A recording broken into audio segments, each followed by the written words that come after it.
আমি দেশবাসীর কাছে বলবো, মাতুব্বর থানার যারা আছেন তাদের কাছে আমি বলবো যে আপনারা দায়িত্ব পালন করতেছেন, যে কোনো প্রতিষ্ঠানও কি তারা মানবে না? বিএনপির যারা আছেন, আমরা আপনাদেরকে মহব্বত করি, আপনারা নির্যাতিত একটা দল, আপনাদেরকে মহব্বত করি। আপনারা যে মাঝে মধ্যে বলেন যে কে চাঁদাবাজি করে, তো আপনাদের দলের লোকেরা যদি এইভাবে মাদ্রাসা মসজিদ থেকেও চাঁদাবাজি করে, এটা কি আপনাদের দলের জন্য কোনো কল্যাণ বয়ে আনবে? আমারে বলেন, এটা কি বিএনপির জন্য কোনো কল্যাণ হবে? মাদ্রাসা মসজিদ তো মানুষ মানার কথা। আমার মাদ্রাসাটা আমি যুদ্ধ করে মাদ্রাসা করছি, আজকে আমার মাদ্রাসা মাটি ফেলাবো? এখানকার চেয়ারম্যানে তার গুন্ডা বাহিনী দিয়ে আমার মাদ্রাসার মাটি আটকে দিব কেন? আমি বারবার অনুরোধ করছি আমার মাদ্রাসা এটা ছেড়ে দেন। এরপরে এরা বলতেছে এটা চেয়ারম্যানের নির্দেশ, মাটি ছাড়া হবে না। 2টা গাড়ি আমার সকাল থেকে আটকে রাখছে, আমি আমাদেরকে বেতন দিতে হবে না? 2 গাড়ি আমার আটকে রেখে দিছে, কোনো কথা তারা শুনতে রাজি না। টাকা দিব, তারপরে তারা মাটি ছাড়বে।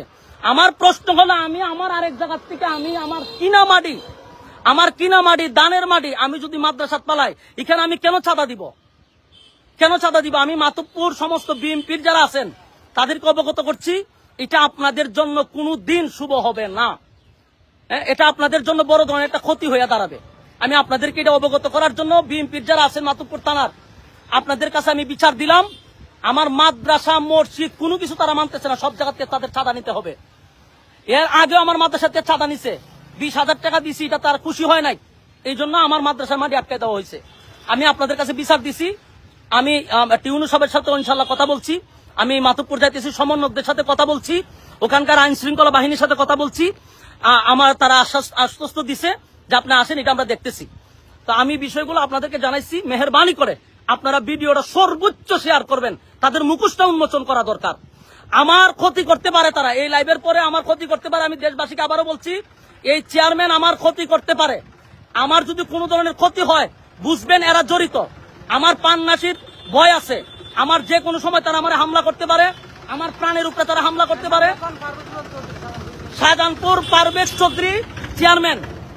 চৌধুরী চেয়ারম্যান ইউনিয়নের, সে তার বাহিনী দিয়ে আমার উপরে ক্ষতিও করতে পারে। আমি আগে দিয়ে লাইভটা জানাই রাখলাম, যদি আমার বিন্দু পরিমাণ কোনো সমস্যা হয়, এটার দায়ভার এখানকার চেয়ারম্যানে নিবে, আমি এখন চাইতেছি প্রশাসনের কাছে, যা করার আপনারা সামনেই আমি লাইভে স্পষ্ট বলতেছি, যদি আমার কোনো ক্ষতি হয়, এটার জন্য দায়ভার হলো এলাকার চেয়ারম্যান এবং তার বাহিনী দিয়ে এই হামলাগুলি করতে চাইতেছে।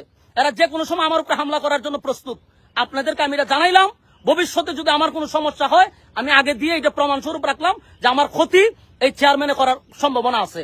আমি দেশবাসীর কাছে বলতেছি, সর্বোচ্চ আপনারা ভিডিওটা শেয়ার করবেন। মাতুব্বরবাসীদের কাছে ভিডিওটা শেয়ার করবেন। হবিগঞ্জ জেলার মানুষকে বলছি, ভিডিওটা শেয়ার করবেন। আল্লাহর রাস্তে বলছি, আপনারা আমার ভিডিওটা আজকে সর্বোচ্চ শেয়ার করবেন। এরা এত জুলুম আমার উপরে করতেছে। আমার সারা দুনিয়ার বালু যায়, আমার কিছু মাদ্রাসা গেলে আর আমার বাধা দেয়, কোনো কিছু করলে তারা আমার বাধা দেয় কেন? কোন কারণে? এখনো কি স্বৈরাচার রয়ে গেছে? আমি তো দেখতেছি এর থেকে ভয়ঙ্কর এরা আমাদের সাথে ব্যবহারগুলো করতেছে। এই জন্য আমি মাতুব্বরের বিএনপির লোকদেরকে বলছি, আপনাদের প্রতি আমাদের এখনো সুধারণা ছিল, কিন্তু আপনাদের কর্মীরা যা করতেছে, এটা বাংলাদেশের জন্য ভালো হবে না, আপনাদের দলের জন্য ভালো হবে না। এরা মসজিদ বুঝে না, এরা মাদ্রাসা বুঝে না, সব জায়গার থেকে এদের চাঁদা নিতে হবে কেন? চাঁদা দিতে হবে তোদেরকে? সর্বোচ্চ আপনারা ভিডিওটা শেয়ার করবেন। আসসালামু আলাইকুম রহমতুল্লাহ।